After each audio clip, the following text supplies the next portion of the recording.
Hari ini topiknya simple, temen ya, nggak akan yang berat-berat banget. Mungkin lebih simple dibandingkan saya waktu bahas Astra dan juga Java kemarin ya. Jadi semoga teman, sorry, saya lupa nyalain OBS ya. Sebentar ya, saya nyalain OBS dulu.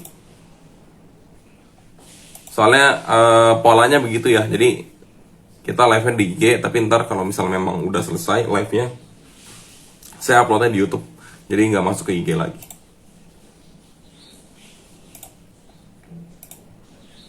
Oke, mestinya sih udah ya. Oke, sekali lagi selamat malam semuanya. Hari ini topiknya itu ada 3 ya. Yang pertama adalah tentang inflasi kita yang naik tipis. Terus yang kedua adalah tentang perbankan ya. Jadi emiten perbankan, dan yang terakhir adalah tentang pelayaran. Nah, saya mungkin ngomongin topik 1 dan topik 2 ini agak beririsan ya. Bukan agak beririsan lagi, sangat beririsan. Karena ya terkait tentang inflasi, nanti ada rencana suku bunga, segala macam. Terus juga dikaitkan dengan bisnis model dari bank, ya itu semuanya pasti berrelasi banget gitu. Nah, terus yang berikutnya adalah tentang perkapalan. Nah, jadi yang perkapalan ini ntar saya mungkin akan lebih detail ya, lebih cerita tentang lapangannya gitu ya. Kebetulan pekerjaan saya saat ini itu banyak berhubungan dengan bisnis real. Jadi banyak saya banyak komunikasi dengan para pelaku bisnis yang tahu tentang kondisi lapangan sungguhnya ya, karena mereka pelaku bisnisnya gitu ya. Nah, jadi maka dari itu saya bisa tahu sedikit banyak ya tentang kondisi lapangan itu seperti apa sih. Kemarin ya saya ngomongin Astra ya, contohnya ya. Waktu saya ngomongin Astra, kondisi lapangan gimana? Ya mobil banyak yang inden segala macam. Nah, jadi main drivernya masih di bidang otomotifnya gitu. Terus habis itu ketika saya ngomongin ayam-ayaman ya, poultry ya, itu juga saya juga tahu sedikit banyak tentang lapangannya ayam-ayaman seperti apa. Jadi kebetulan pekerjaan saya ini mendorong saya mau nggak mau ya, suka nggak suka, bukan suka nggak suka sih, saya jujur aja suka mendalami tentang hal-hal bisnis seperti ini gitu. Jadi mikronya seperti itu. Nah, didukung lagi sama saya suka dengan industri saham yang banyak kita kalau misalnya kita mau perhatikan sentimen-sentimen luar segala macam, kita mau memperhatikan isu-isu makronya, jadinya lengkap nih ya. Saya dapat dari kantor ya, walaupun pekerjaannya seperti itu ya, tapi saya dapat nilai yang sangat bagus di situ ya. Maksudnya hal positif yang sangat bagus di pekerjaan itu, yaitu adalah saya belajar tentang mikro atau belajar tentang bisnis dari pelaku bisnisnya langsung gitu ya. Terus digabung lagi dengan makro karena saya suka pasar saham. Nah, itu sekilas saya teman. Jadi ketika saya bicara tentang suatu emiten ya, tentang bisnis dari kondisi lapangan seperti apa, terus juga kondisi realnya seperti apa ya, secara makronya seperti apa, kebijakan berpengaruh seperti apa, jadinya bisa nyambung gitu ya, bisa nyambung. Bukan cuman berteori, ini loh dari hulunya seperti ini, hilirnya gimana ya, hilirnya kita karang teorinya apa ya, bukan begitu. Tapi hulunya kita bisa tahu ya dari segala sesuatu yang ada di internet ya, kita bisa tahu banget lah. Terus hilirnya kita bisa tahu dari pelaku bisnisnya langsung gitu. Jadi itu yang saya ingin sampaikan. Saya ngelihatnya dari 2 sisi ya, jadi agak cakupannya agak luas gitu ya. Pertama, terkait tentang suku bunga ya, teman ya. Pertama tentang inflasi ya. Inflasi ini, kan inflasi kita naik tipis lah. Walaupun sekarang masih di bawah 5% ya per Juli ini. Cuma kalau saya sih melihatnya masih oke-oke aja ya. Jadi naik tipis itu wajar banget. Kenapa sih bisa naik tipis? Ya karena didorong 2 hal. Yang pertama adalah kenaikan ya. Salah satunya kenaikan harga consumer goods ya. Jadi barang-barang konsumsi itu kita naik ya. Kebanyakan barang konsumsi itu naik harganya. Terus juga ada lagi yang menyebabkan naik. Contohnya kalau misalnya kita lihat dari sektor pariwisata ya, kita tahu banget lah penerbangan itu ya, tiket pesawat itu harganya nggak karu-karuan sekarang, lumayan tinggi, bukan lumayan tinggi lagi, tinggi banget ya. Jadinya ya kita bisa lihat nih, ternyata ada beberapa faktor pendorong dari inflasi ini. Contohnya yang tadi, walaupun saya percaya ya mayoritasnya itu tetap terbesarnya masih di bagian consumer goods tadi gitu. Nah, terus selain itu, apa sih yang harus menjadi concern kita di sini ya, teman ya? Ketika inflasinya naik ya, kalau misalnya beberapa bulan ke depan nantinya inflasi bisa sampai ke angka 6%-an atau 7%-an. Kalau 7% sih saya nggak tahu ya bisa apa enggak, tapi kalau 6%-an masih ada kemungkinan lah ya. Masih ada kemungkinan, tapi kalau 5, ini kan masih di bawah 5%.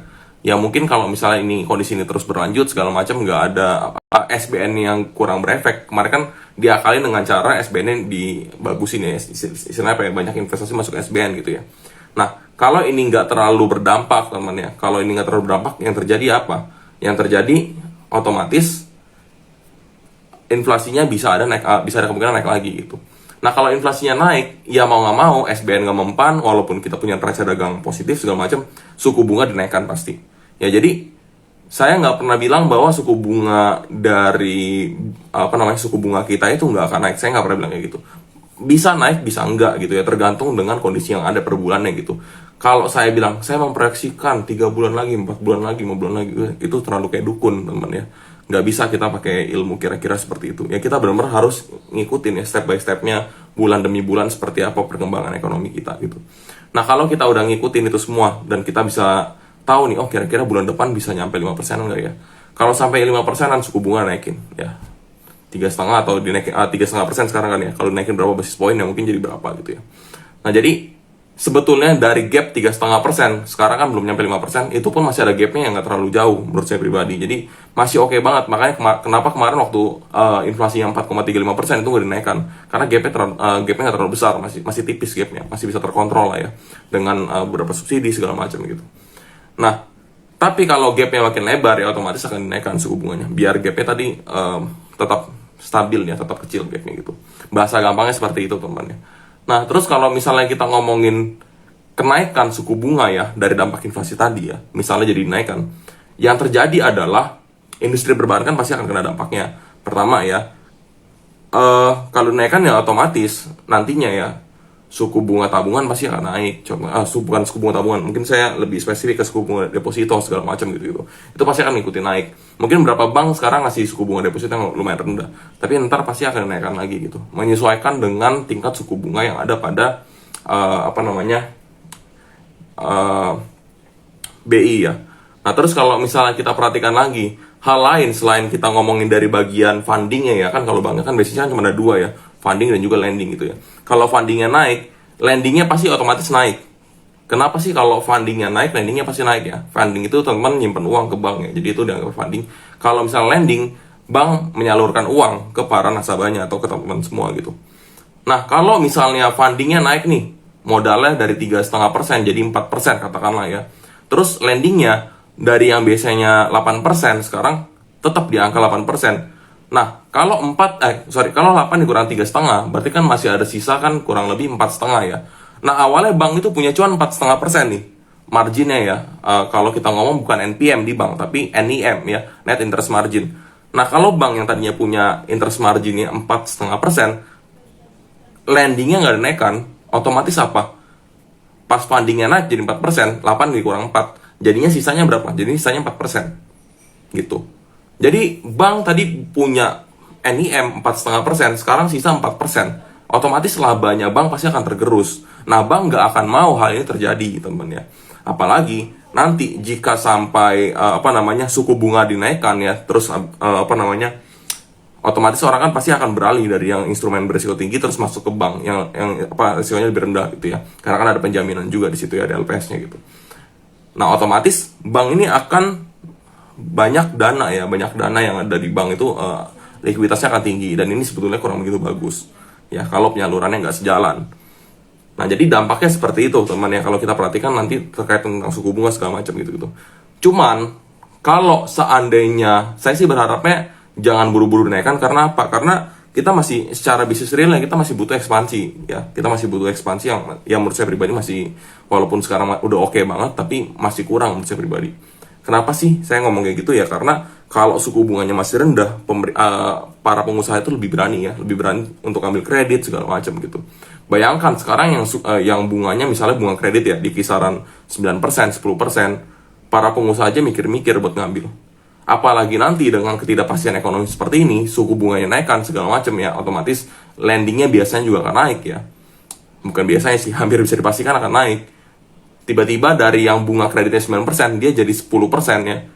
Para pengusaha pasti akan lebih mikir lagi. Udah waktu 9% dia nggak ngambil, sekarang 10% dia masa mau ngambil sih? Logikanya seperti itu. Jadi Saya berharap sih masih stagnan gini aja dulu gitu ya. Mungkin sampai 1-2 bulan ke depan sampai ada kepastian lagi ya, itu baru akan bagus gitu kalau ada keputusan untuk kenaikan suku bunga segala macam. Jadi dampaknya jangka pendek lah gitu ya. Nah, terus kalau kita perhatikan data secara realnya nih, yang terjadi adalah dengan dampak suku bunga yang masih seperti ini, terus juga ada margin yang begitu besar.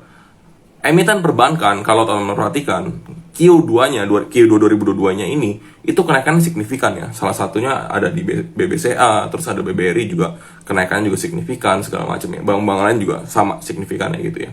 Cuma kalau misalnya kita mau ngomongin garis besarnya aja dari perbankan sebetulnya, dan yang gampang kita cermati track record-nya, ya kita sebenarnya perhatikan 4 aja. Jadi jangan banyak-banyak yang perhatikan. BBCA, BMRI, BBNI, sama BBCA, BMRI, BBNI, BBRI ya. Jadi himbara ya, 3 himbara sama satu lagi bank swasta gitu ya. 3 bank BUMN, 1 bank swasta gitu. Nah, kita perhatikan itu aja sebagai istilahnya ya, benchmark ke bank-bank lain. Walaupun sebenarnya nggak adil juga gitu, karena bank-bank lain kan dia punya skala kan lebih kecil ya. Kalau misalnya dulu kita sebutnya itu buku ya. Nah, kalau bank-bank besar ini kan pasti masuknya buku 4, terus ada yang bank 3 segala macam dan seterusnya sampai bank buku 1 yang kecil-kecil.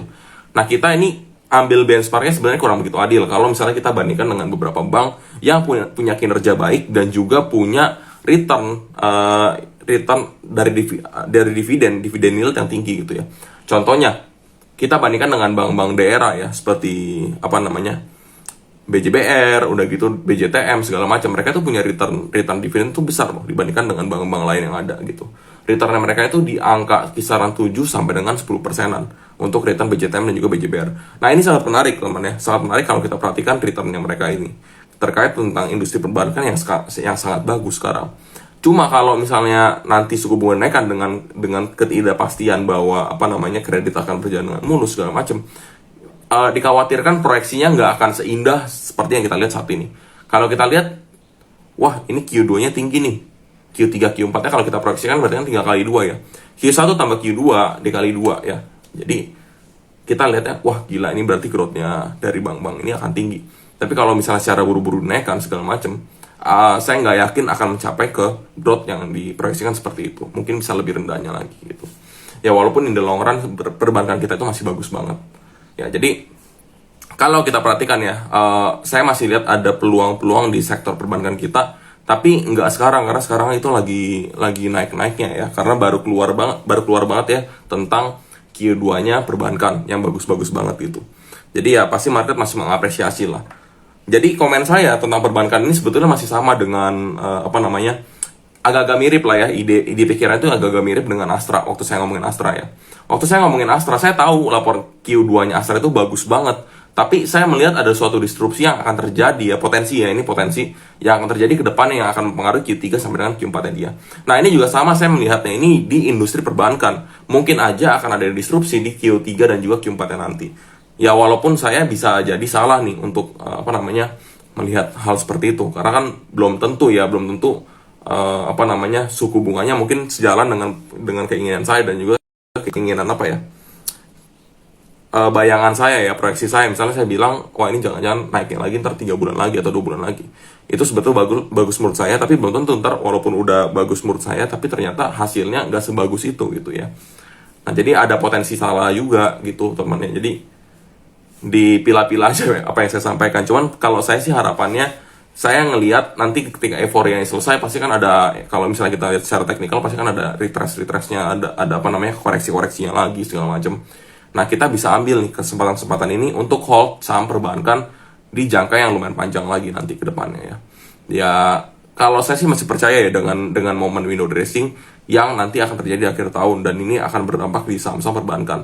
Minimal sampai dengan Januari awal atau Februari awal itu mestinya masih bagus banget. Nanti mereka akan ada koreksi, nanti sekitar bulan Aprilan mereka pasti akan terbang lagi saham-saham perbankan. April tahun depan ya yang saya omongin ya. Jadi ini view-nya nggak bisa jangka pendek. View-nya kalau kita ngomongin perbankan mesti jangka menengah sampai minimal setahunan lah ya view-nya. Nggak bisa kita cuma ngomongin dalam hitungan satu bulan atau 1 minggu, nggak bisa.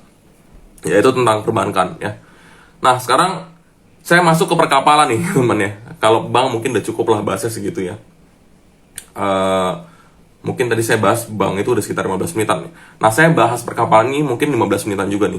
Ya, perkapalan itu gimana sih sekarang bisnisnya? Kenapa sih saya suka perkapalan yang kira-kira harganya belum tinggi gitu ya? Ya walaupun harga-harga yang udah tinggi saat ini pun secara laporan keuangan sebenarnya masih menunjukkan kinerja yang bagus. Cuma saya tetap aja membatasi resiko dengan cara memilih perusahaan yang valuasinya masih minimal, kalau dia nggak under value, minimal dia fair value ya, atau dia harganya ya setara harga pasarannya, setara nilai ekuitasnya, setara nilai bukunya dia gitu ya. Misalnya dia punya ekuitas 1T, ya udah saya beli aja. Kalau misalnya dia punya market cap 1T, itu menurut saya pribadi masih fair value gitu ya. Jadi kita nggak perlu cari yang ekuitasnya 2T, sekarang market cap-nya dia 1T. Ya mungkin ada saham-saham seperti itu, tapi kan kita mesti ada kepercayaan diri lagi, mesti ada analisa-analisa lebih dalam lagi, atau mungkin kita mesti tahu nih kenapa sih dia bisa dihargai 1T doang padahal dia punya ekuitas 2T gitu. Jadi banyak pertimbangan yang untuk melihat suatu valuasi seperti ini. Cuma dari beberapa emiten perkapalan yang saya perhatikan, salah satu yang saya perhatikan itu adalah TPMA. Maka dari itu saya membuatkan video tentang TPMA beberapa waktu lalu. Nah, di video tentang TPMA saya udah jelaskan tentang potensi-potensi yang ada. Kalau misalnya teman-teman masih ingat, salah satu hal yang paling menarik dari TPMA ini adalah tentang buyback-nya dia gitu ya. Mereka punya isu buyback ya. Nah, buyback-nya ini dia akan digunakan dengan menggunakan sekuritas SQ ya, atau base sekuritas. Nah, terus berikutnya kalau kita perhatikan lagi, mereka itu kasih batas maksimal untuk buyback itu angka 500. Nah, semua emiten itu memang wajib kasih batas harga maksimal. Ya kalau enggak ya jebol juga gitu. Misalnya dia punya budget berapa, ternyata dia mau buyback berapa banyak. Ternyata harganya di arah-arahin terus ya, terbang terus segala macem. Tadinya dia mungkin punya target, wah saya mau beli 1 juta lot. Ternyata gara-gara harganya terbangin, dia mungkin cuma kekumpul ujung-ujungnya 700.000 lot atau 800.000 lot. Nggak bisa seperti itu. Emiten itu dia ambil time frame yang panjang, tujuannya untuk apa? Tujuannya biar dia itu bisa beli atau bisa buyback saham semurah mungkin ya.